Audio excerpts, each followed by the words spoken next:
जय हिंद दोस्तों, आप सभी का हार्दिक स्वागत है एक बार पुनः आपके YouTube चैनल कौशल जी के GS क्लासेस पर।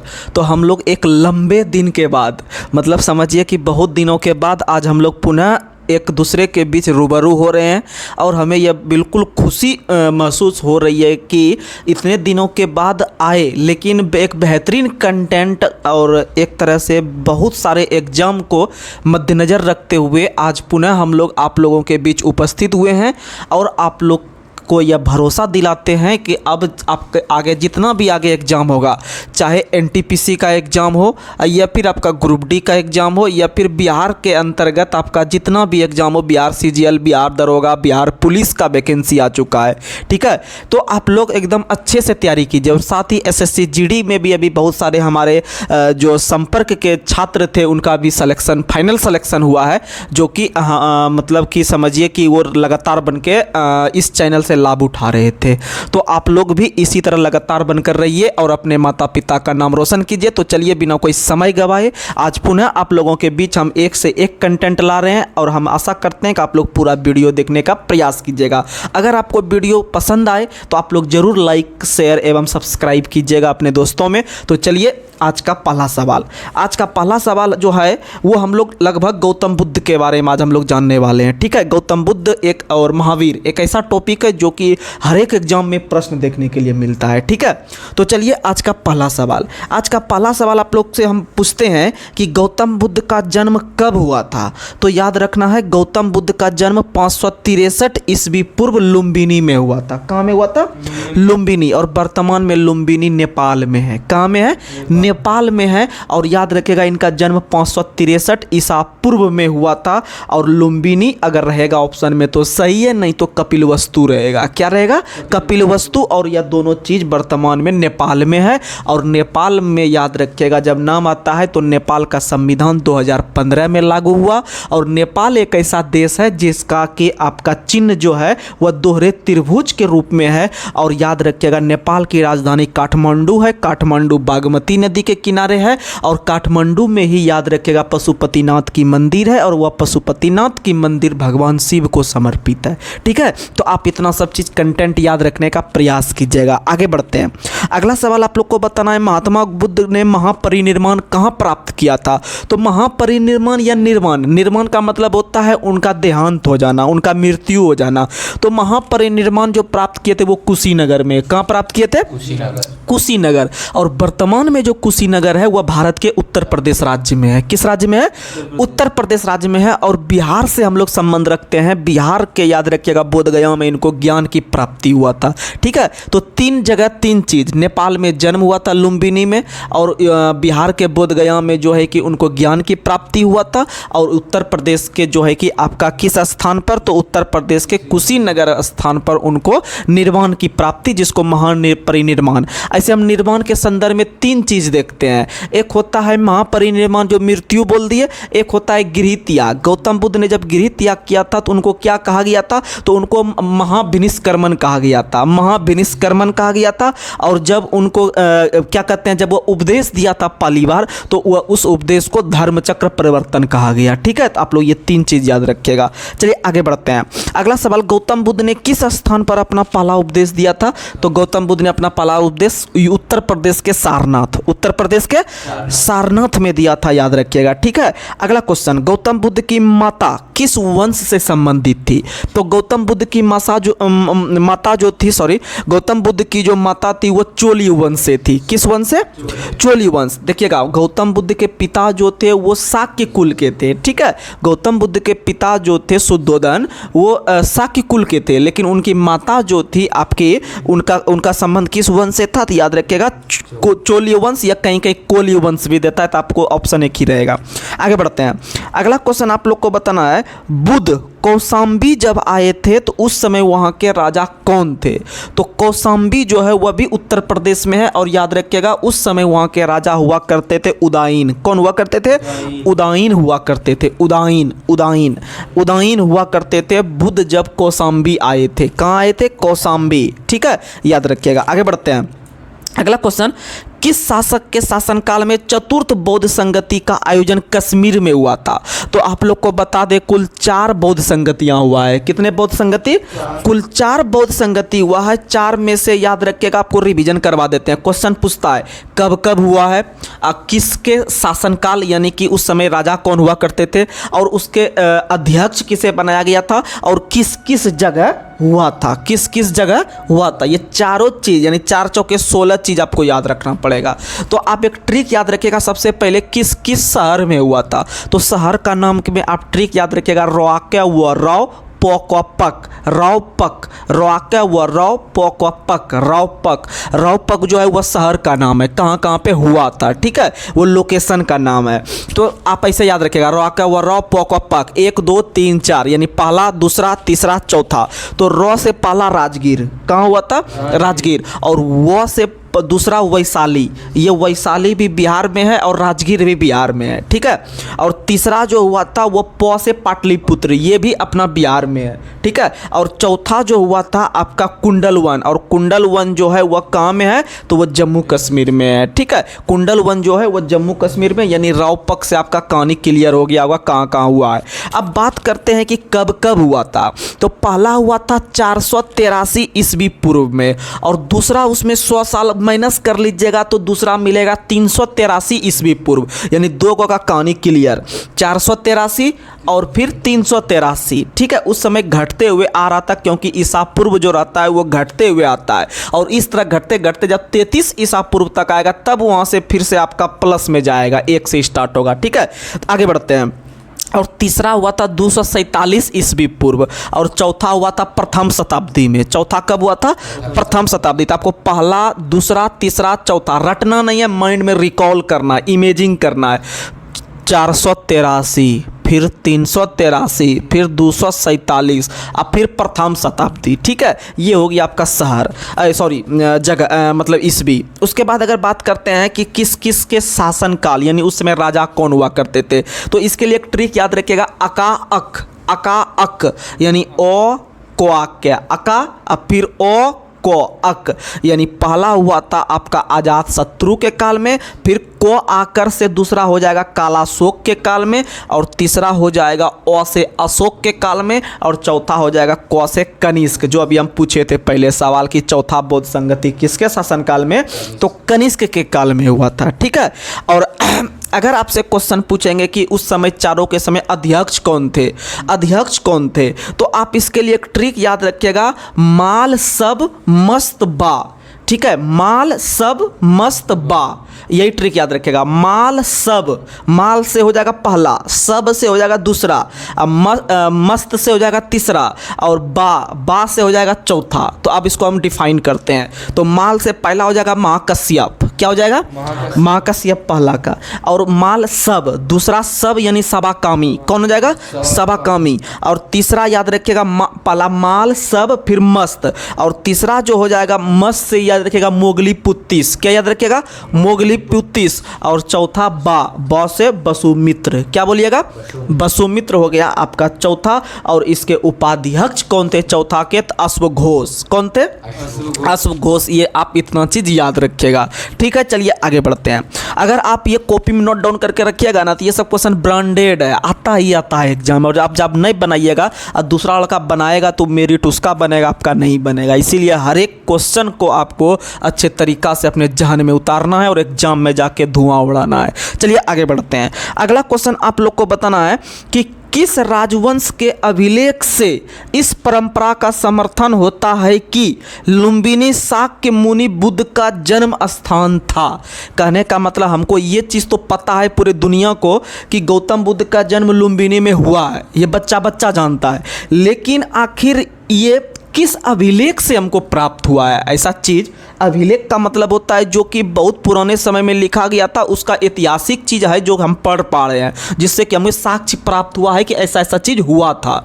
तो एक अभिलेख के द्वारा हमें पता चलता है और उस अभिलेख का नाम है मौर्य वंश के एक शासक हुए हैं, भयानक शासक हुए हैं अशोक। ठीक है, अशोक। तो अशोक के शासनकाल में ही एक अभिलेख लिखा गया था जिसका नाम था रुम्मीनदेई अभिलेख। रुम्मीनदेई अभिलेख, रुम्मीनदेई अभिलेख से ही गौतम बुद्ध के जन्म स्थान लुम्बिनी का पता हमें चलता है। ठीक है, अब याद रखिएगा मौर्य वंश का था। आगे बढ़ते हैं। गौतम बुद्ध के प्रथम गुरु कौन हुए?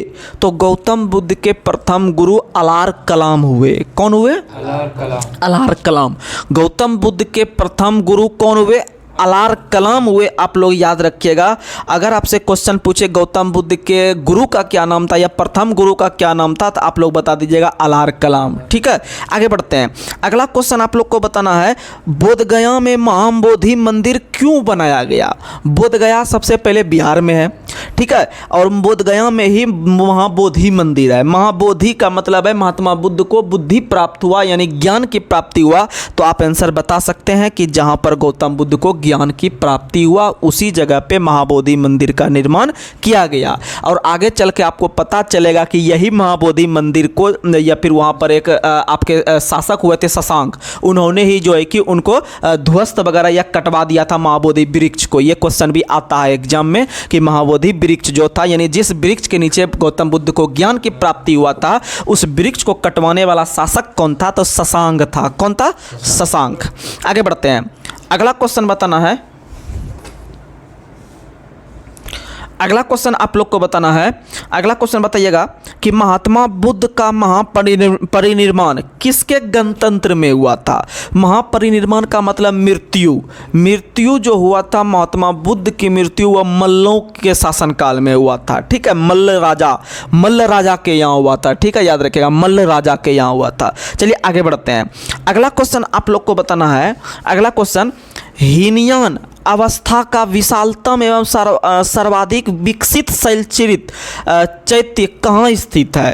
तो आप लोग को बता दें, हीनयान और महायान अगर शब्द मिलेगा तो सबसे पहले आपको गौतम बुद्ध मारना है। ठीक है, यह क्वेश्चन पूछता है कि हीनयान एवं महायान संप्रदाय का संबंध किस आपका जो है कि धर्म से था? तो बौद्ध धर्म से था। ठीक है, हीनयान महायान। ठीक है, आप याद रखें। उसी तरह से एक शब्द आता है अनुव्रत शब्द।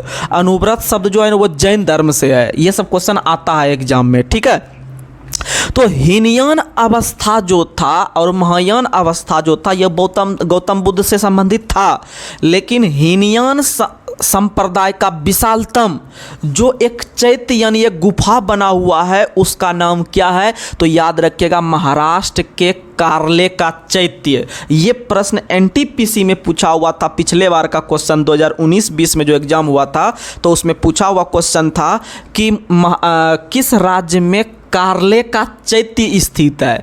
कार्ले का चैत्य स्थित है तो याद रखिएगा महाराष्ट्र में। और कार्ले का चैत्य आपका गौतम बुद्ध या बौद्ध धर्म के आपके किस अवस्था से? तो हीनयान संप्रदाय या हीनयान अवस्था से। आगे बढ़ते हैं। अगला क्वेश्चन आप लोग को बताना है, करमापा लामा जिस तिब्बती बौद्ध समुदाय से संबंधित था वह है कंगयूप। कौन है? कंगयूप। यानी आप सुने होंगे वर्तमान समय में एक बौद्ध धर्म के बहुत बड़े पूरे विश्व के गुरु कहलाते हैं दलाई लामा। लास्ट में लामा है, दलाई लामा बार बार चर्चा में रहता है। ठीक है, जब इंडिया आते हैं तो चीन जो है कि उनका विरोध करता है क्योंकि चीन के ही क्षेत्राधिकार तिब्बत में उसका घर है। ठीक है, दलाई लामा का। और बार बार इंडिया आते हैं, बौद्ध धर्म का प्रचार प्रसार करते हैं। ठीक है,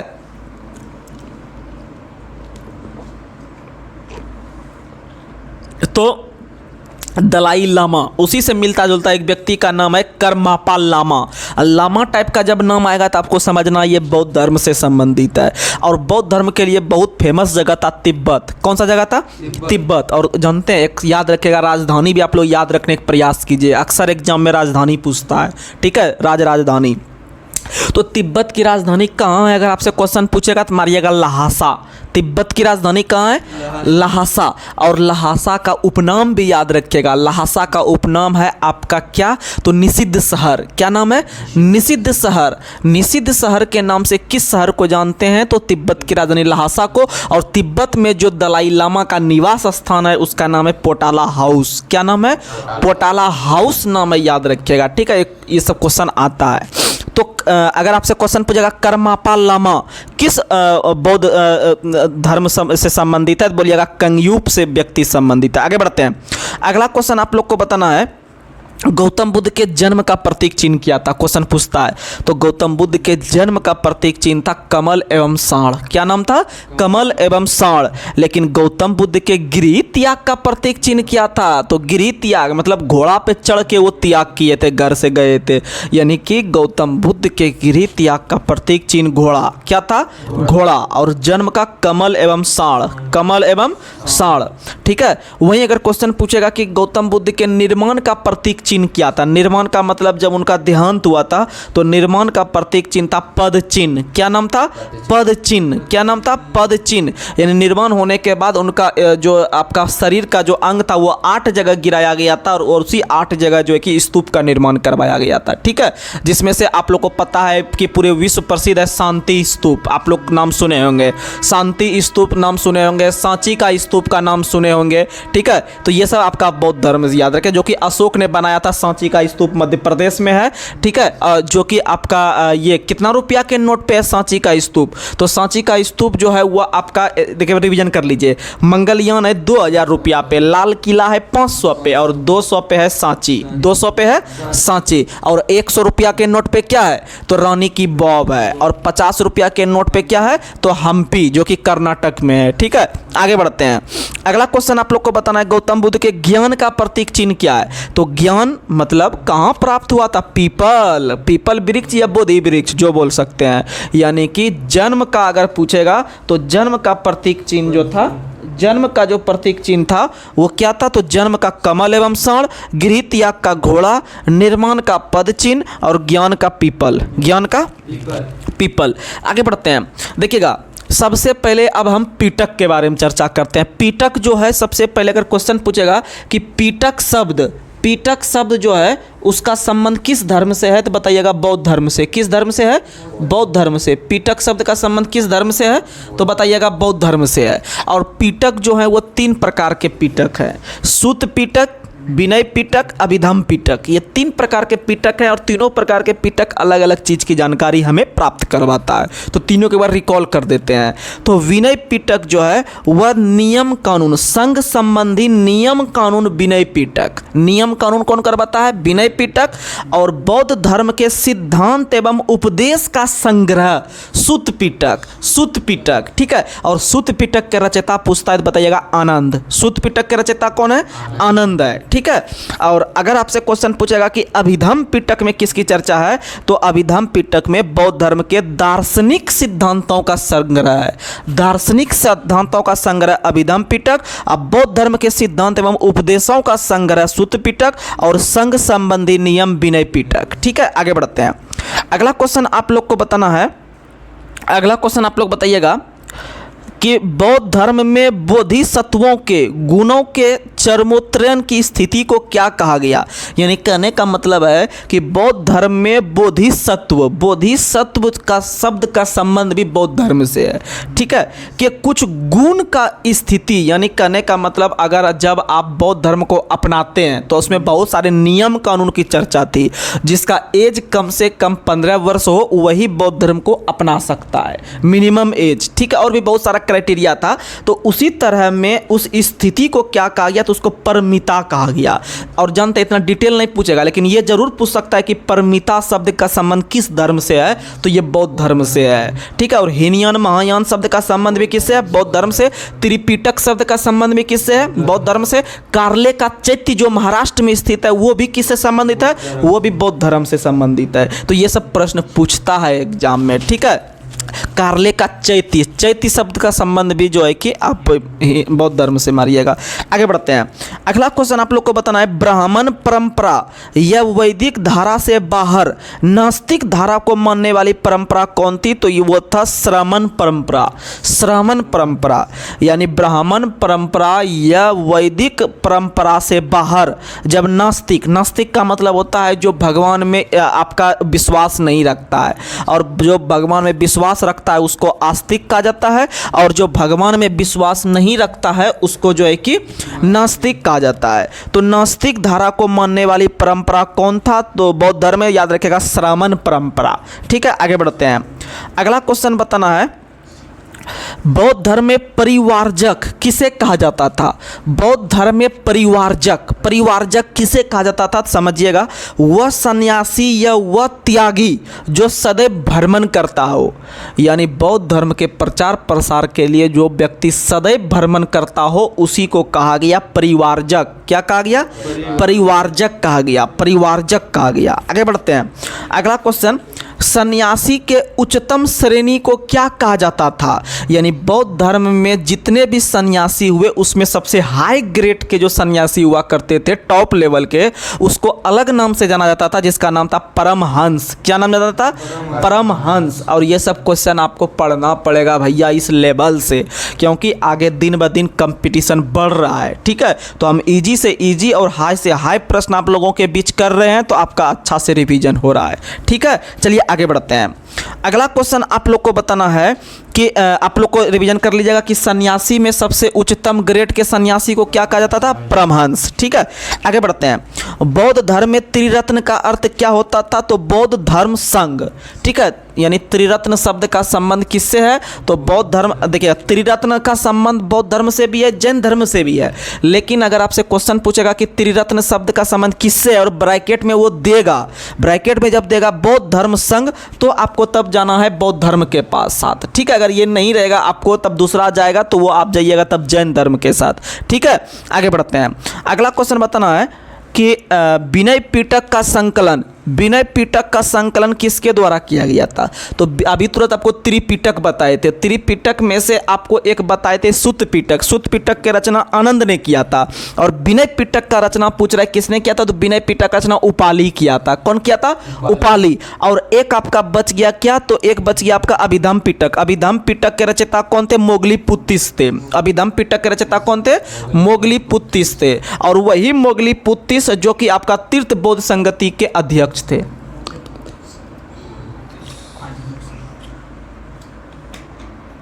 चलिए आगे बढ़ते हैं।